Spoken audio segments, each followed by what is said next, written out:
अभी पूरे देश के लोकसभा और 4 राज्यों के विधानसभा चुनावों की खुमारी उतरी भी नहीं है कि अब उपचुनाव की तैयारी शुरू हो गई। पहले आम चुनावों पर लाखों करोड़ों खर्च होने के बाद अब उपचुनावों पर हजारों करोड़ रुपए खर्च करने की तैयारी है। ये सारे पैसे उसी टैक्स पेयर्स की जेब से जाने वाले हैं जो किसानों का कर्ज माफ करने पर कहते हैं कि पैसा हमारा है। तो किसानों की कर्ज माफी क्यों?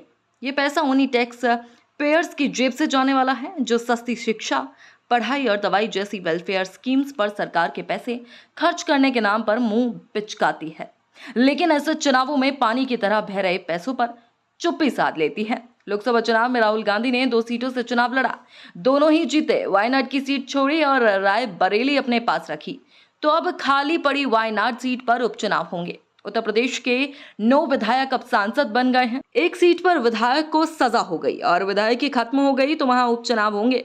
बिहार से लेकर उत्तर प्रदेश और हिमाचल प्रदेश से लेकर पश्चिम बंगाल तक में उपचुनाव होने हैं। एक कानून की वजह से ऐसे उपचुनावों पर जो पैसा खर्च होगा आप उसकी कल्पना तक नहीं कर सकते। ये कानून है भारत का जनप्रतिनिधित्व कानून 1991। इसकी धारा 33 कहती है कि चुनाव चाहे लोकसभा का हो या फिर विधानसभा का, एक प्रत्याशी अधिकतम 2 सीटों से चुनाव लड़ सकता है। इसी कानून की वजह से प्रत्याशी 2 सीटों से चुनाव लड़ते हैं। कई बार हार जाते हैं तो खर्च बच जाता है, लेकिन कई बार चुनाव जीत जाते हैं तो फिर एक सीट छोड़नी पड़ती है। छोड़ी हुई सीट पर उपचुनाव होते हैं, जैसे अभी राहुल गांधी के साथ हुआ।